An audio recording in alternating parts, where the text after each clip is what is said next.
बिस्मिल्लाहिर्रहमानिर्रहीम।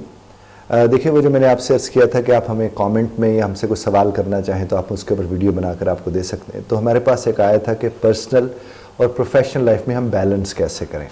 तो ये उसके ऊपर मैं आपसे बात करने जा रहा हूँ कि 15 के करीब पॉइंट्स हैं। अगर इन 15 पॉइंट्स के ऊपर आप अमल करेंगे तो आपको अंदाज़ा हो जाएगा कि पर्सनल लाइफ क्या होती है, प्रोफेशनल लाइफ क्या होती है, और इसका बड़ा गहरा ताल्लुक है आपके सेहतमंद रहने से, ज़हनी तौर पर भी और जिस्मानी तौर पर भी। तो लिहाजा इस ध्यान से इसको सुनिएगा। और सबसे बेहतर बात तो ये होती है कि जब भी किसी को आप सुनने बैठें, आपके हाथ में अगर नोटबुक हो, पेंसिल हो, तो ज़रा सुनने की समझ भी आती है, सुनने का लुत्फ़ भी आता है, और उतना ही लिखें जितना आपको समझ आ रहा है। तो पहला पॉइंट जो है उसमें वो ये है कि आपने अपने बाउंड्रीज को सेट कर लेना है, बड़ा क्लियर करना है। बाउंड्री का मतलब होता है हद। आपने देखा होगा ना कि आप जिन घरों में रहते हैं उस घर के साथ एक साथ वाला जो घर होता है वो अपनी हद में होता है, हम अपनी हद में होता है। ये जो बाउंड्रीज दरमियान में आती हैं उन्हीं को हमने देखना होता है। तो आपकी एक पर्सनल लाइफ है और एक प्रोफेशनल लाइफ है। तो पर्सनल और प्रोफेशनल लाइफ के दरमियान एक बाउंड्री जब तक आप नहीं लगा लेते हैं और उस बाउंड्री को आप ऑनर नहीं करते हैं, तब तक आपके लिए प्रॉब्लम्स रहते हैं। बहुत से लोग ये क्या करते हैं, जो कि हमारे यहाँ खास तौर पर ये पाया जाता है कि जो पर्सनल काम है वो लेकर चले जाते हैं प्रोफेशनल लाइफ में। जैसे मिसाल के तौर पर फ़ोन्स करने, कॉल्स करने, किससे बात करनी है तो वो कहते हैं तसल्ली से जाकर ऑफिस में करेंगे, और फिर ऑफिस का काम शाम को घर लेकर आ जाते हैं। तो उनके यहाँ बाउंड्रीज नहीं होती हैं। इस तरह दुकान की बातें, हिसाब किताब की बातें, जो भी आप काम काज करते हैं, अगर आप अपनी प्रायोरिटीज़ को सेट कर लेंगे और आप एस्टेब्लिश कर लेंगे specific work, specific task, specific time के हिसाब से, तो क्या होगा कि आपकी बाउंड्रीज जब सेट हो जाएंगी तो आपको पता होगा भी ये खाना मेरा पर्सनल लाइफ का है और ये खाना मेरा प्रोफेशनल लाइफ का है। तो पहले तो जनाब आपने क्या करना है, बाउंड्री को क्लियरली सेट कर देना है। दूसरे काम नंबर पर आपने क्या काम करना है, जो असल में तो वैसे पहला होना चाहिए, कि आपने प्रायोरिटाइज करना है सेल्फ केयर को। आपने अपनी एहतियात बहुत ज़्यादा करनी है। खातीन से नॉर्मली हम लोग ये कहते हैं कि ये जो आप जब कहते हैं कि मुझे अपनी केयर करनी है, सेल्फ केयर एक्टिविटीज़ में आप मसला आप एक्सरसाइज करते हैं, आप मेडिटेशन की तरफ चले जाते हैं, आपके कुछ हॉबीज़ हैं जो आप गुजारते हैं, और ये जो लव्ड वंस आपके होते हैं, जो आपको प्यारे लगते हैं, आपके अपने बहन भाई हैं, आपके बच्चे हैं, आपके वालिदैन हैं, आप जब उनके साथ भी वक्त गुजार रहे होते हैं तो वो भी सेल्फ केयर का टाइम होता है। और सबसे इंपॉर्टेंट होता है मी टाइम, जिसको हम बोलते हैं टेक्निकल टर्म्स में, कि जो आपके लिए अपना वक्त है वो बहुत अहम होता है। जिस तरह हम खातीन जब वो नेल पॉलिश लगाती हैं, नेल पॉलिश उतार रही होती हैं, ये उनका स्पेशल टाइम, अपना टाइम होता है, उसको वो वक्त दे रही है कि नहीं दे रही है। सिमिलरली मैं तो मर्द हजरात से भी कहता हूँ कि मैनिक्योर, पेडिक्योर वो भी किया करें। वो भी एहसास होता है कि हम अपने आप को वक्त दे रहे हैं। जो अपने बालों को काला करते हैं, अगर वो सही वक्त पर बालों को काला कर लेते हैं तो वो भी एहसास होता है कि वो अपनी केयर कर रहे हैं। पानी जब वो सही ढेर अपने साथ कैरी करते हैं, पानी को पानी पीते रहते हैं बार बार, यानी बार बार से मुराद को जितनी ज़रूरत है एक दिन के लिए, एक आदमी को, एक औरत को पीने के लिए, उसका वो इस्तेमाल करते हैं। तो ये सारा सेल्फ केयर में आता है। अब जब लोगों के साथ उलझते नहीं है तो ये क्या है, ये भी सारा सेल्फ केयर में आता है। तो जो सेल्फ केयर कर रहा होता है फिर वो यकीनन उन्हीं बाउंड्रीज का ख्याल कर रहा होता है जो उसने सेट की थी कि मेरी पर्सनल लाइफ ये वाली जगह पर है और मेरी प्रोफेशनल लाइफ ये वाली जगह पर है। इसी तरह से जब आपने इन दोनों चीज़ों को देख लिया तो फिर आप उसमें प्लान और ऑर्गेनाइज करना, आप प्लान करते हैं। जो पर्सनल प्रोफेशनल लाइफ को समझना चाहते हैं फ़र्क, वो फिर क्या कहते हैं, प्लानिंग में पर्सनल लाइफ को भी प्लान करते हैं, प्रोफेशनल लाइफ को भी प्लान करते हैं, और फिर ऑर्गेनाइज करते हैं। हर वक्त ड्रॉर में घुसने के बजाय आप दिन रख लें कि फ़लाँ दिन मैंने ड्रॉर को ठीक करना है, फ़लाँ दिन मैंने कबर्ड को ठीक करना है, मैंने अपनी फाइल्स को इस तरतीब के साथ रखना है, मैंने अपने कपड़ों को इस तरतीब के साथ रखना है। तो ये सारा उसी के साथ ही होता है। और चौथी बात, लर्न टू से नो। नो कहना सीखिए। ओवर कमिटमेंट ना कर लिया करें। आपको जहां ना करनी है आप ना करें, और मत ये सोचें हम वो जिस तरह मैंने कुछ अर्सा पहले लिखा था कि मैं मुरव्वत में मारा गया हूं, तो हम में से कुछ लोग मुरव्वत में मारे जाते हैं। जो उनके करने का काम नहीं भी कहते नहीं मैं कर लूंगा, वो मसले को नहीं, सर आपने परेशान नहीं होना, हम देख लेंगे ना इस चीज़ को। और वो क्या कहते हैं, चलो हम तो परेशान नहीं हुए, ये तो परेशान रहे ना सारी ज़िंदगी। तो मुरव्वत का मतलब ये हरगिज़ नहीं है कि आप किसी के साथ गुस्ताखी या बदतमीज़ी करें। उसका मतलब ये है कि आप अपने साथ भी तो गुस्ताखी और बदतमीज़ी मत करें ना।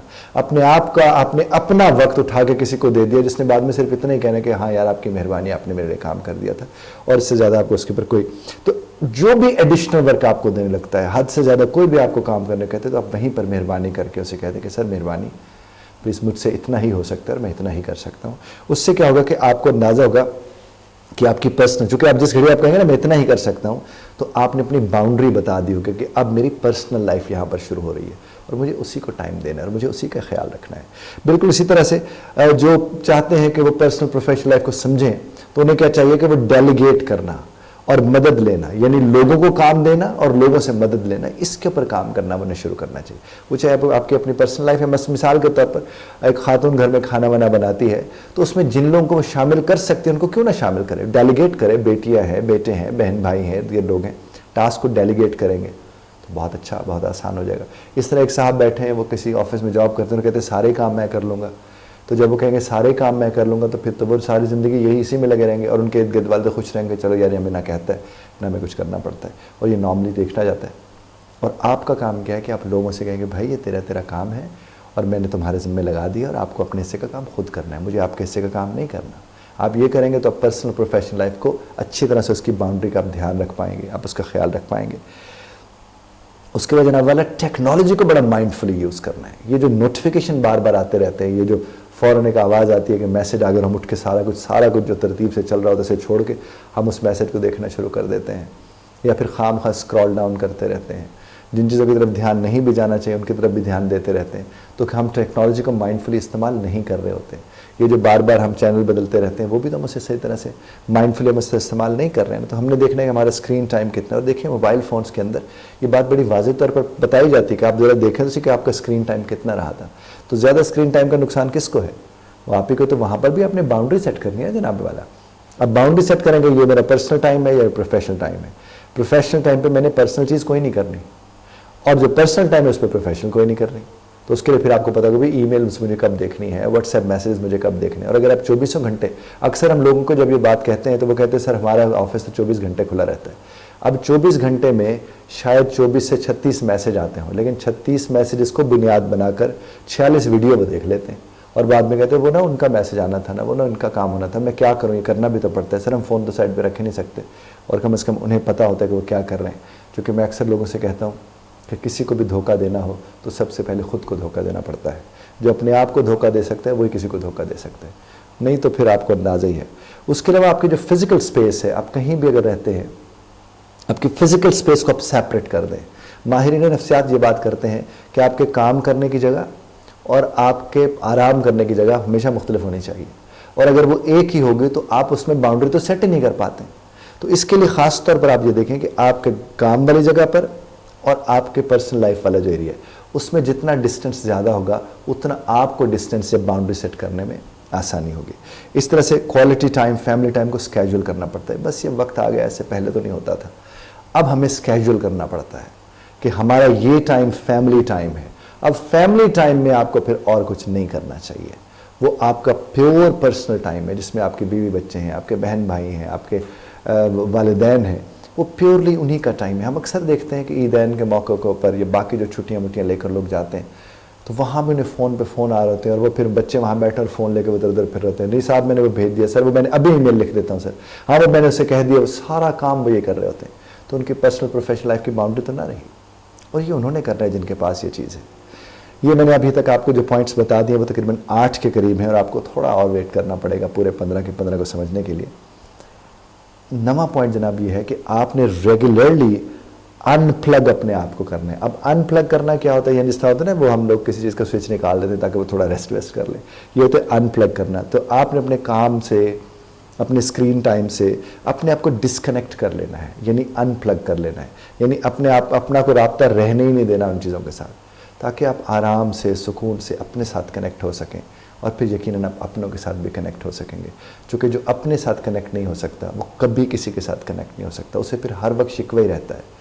और ये जो हर वक्त शिकवा करने वाले लोग होते हैं कि आपके पास मेरे लिए वक्त नहीं है या आपके पास मेरे लिए वक्त नहीं है, इनके पास इनके लिए वक्त नहीं होता, और इनकी नज़र इस पर होती है कि किसी और के पास मेरे लिए वक्त है कि नहीं है। ऐसे लोग तो ख़राब रहते हैं, तो क्या किया जा सकता है। उसके बाद उन तमाम तरह एक्टिविटीज़ का आपको हिस्सा बनना चाहिए, इंगेज होना चाहिए, जिसके आपको लगे कि आप अपने आप से प्यार करते हैं, जैसे आपकी हॉबीज़ हैं, जैसे आपके इंटरेस्ट्स हैं, और ये सारे काम से हटकर होने चाहिए। काम को हॉबी बनाने वाले लोग बस ऐसे काम ही करते रहते हैं, हॉबी शॉबी वो नहीं होती उनकी।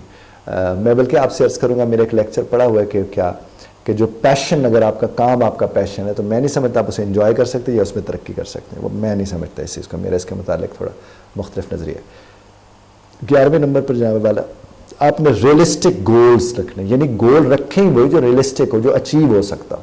आप गोल ही ऐसा रख लें जो अचीव नहीं हो सकते, तो फिर तब सारी ज़िंदगी जूझते रहेंगे, उसी के साथ लड़ते रहेंगे और क्लैरिटी आपको होगी नहीं कहीं। और ये दोनों के लिए होना चाहिए, पर्सनल लाइफ के लिए भी गोल होना चाहिए और साथ ही साथ जनाब वाला प्रोफेशनल लाइफ के लिए भी होना चाहिए। और जनाब 12वां नंबर आपका जो है वो ये है कि आपने इवैल्यूएट और एडजस्ट करना है। रोज़ाना बाउंड्रीज़ को देखते रहें कि कब कब ऐसा हुआ कि आप बाउंड्री क्रॉस करके दूसरे एरिया में चले गए थे, कब ऐसा हुआ कि यहाँ पर आपने रहना था और आप वहाँ चले गए थे। तो इवैल्यूएट और एडजस्ट रेगुलरली उसको करना पड़ता है, रोज़ाना की बुनियाद पर आप उसे देखते चले जाते हो, तभी जाकर ये मुमकिन होते हैं, अदरवाइज़ ऐसा नहीं है। और जनाब हम लोग चूँकि as a life coach relationship कुछ चीज़ों को देखते हैं, तो जब आपको लगे कि आपसे कुछ नहीं बन पा रहा, आप कोशिश भी कर रहे हैं, आप एफर्ट भी डाल रहे हैं, आपसे नहीं हो पा रहा, तो यहाँ पर आती है ज़रूरत कि आप किसी स्पोर्ट को सीख करें, कहीं काउंसलिंग के लिए जाएं, कहीं कोचिंग के लिए जाएं। हो सकता है कि आपको अपने आप को संभालना ना आ रहा हो, ख़ास तौर पर वो जो बैलेंस करने में आपको दिक्कत हो रही है, तो वहीं पर वही लोग हैं जो आपकी मदद कर सकते हैं, जो आपके इर्द गिर्द मौजूद होते हैं। और अपने जो अगर आप जॉब होल्डर हैं और आपको प्रॉब्लम हो रही है बाउंड्री सेट करने में, तो बेहतरीन काम क्या है, आप अपने एम्प्लॉयर से, जो आपका एम्प्लॉयर है और आप एम्प्लॉय हैं, उनके साथ आप बैठ के बात करें और उन्हें बताएं। हो सकता है कि उनसे बात करते हो अगर उनका भी भला हो जाए और आपका तो यकीन उसके नतीजे में हो जाएगा। उनसे बात करें, सोचते मत रहें, मुरब्बत में मत रहें, उन्हें बताएं कि बैलेंस कितना ज़रूरी होता है पब्लिक और प्रोफेशनल और पर्सनल लाइफ के अंदर। तो वो जब उसको समझेंगे तो वो आपका भी इंश्योर करने की उसको कोशिश करेंगे। और आखिरी और सबसे अहम बात, लेट इट गो, छोड़ दिया करें चीज़ों को।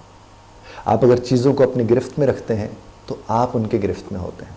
मैं फिर आपको दोहराता हूँ इस बात को, जब आप ख्यालात की गिरफ्त में होते हैं, यानी आपको तो मैं इस ख्याल को भी अपनी गिरफ्त में ले लूँ, इसको भी ले लूँ, उसको भी ले लूँ, तो असल में आप उनके गिरफ्त में होते हैं। लेट इट गो, जिससे लेट इट गो जिसको करना आता है ना, वही बाउंड्रीज को सही सेट कर पाता है। और जिसे ये करना नहीं आता, यानी जिसे मुआफ़ करना आता है, वो खुशहाल रहता है। और जब कोई कह दे रहा है कि मैं माफ़ी मुझसे कभी नहीं मिल सकती, तो उसका मतलब उसे अपने आप से कभी माफ़ी नहीं मिल सकती। दूसरों को तो उसने खाक माफ़ करना है, वो तो अपने आप को माफ़ नहीं कर रहा, तो उसके हक़ में सिर्फ दुआ की जा सकती है। इख्तिलाफ़ राय का हक़ आप महफूज रखते हैं, बज़रत तर्ज़ इख्तिलाफ़ राय का ख्याल रखिएगा।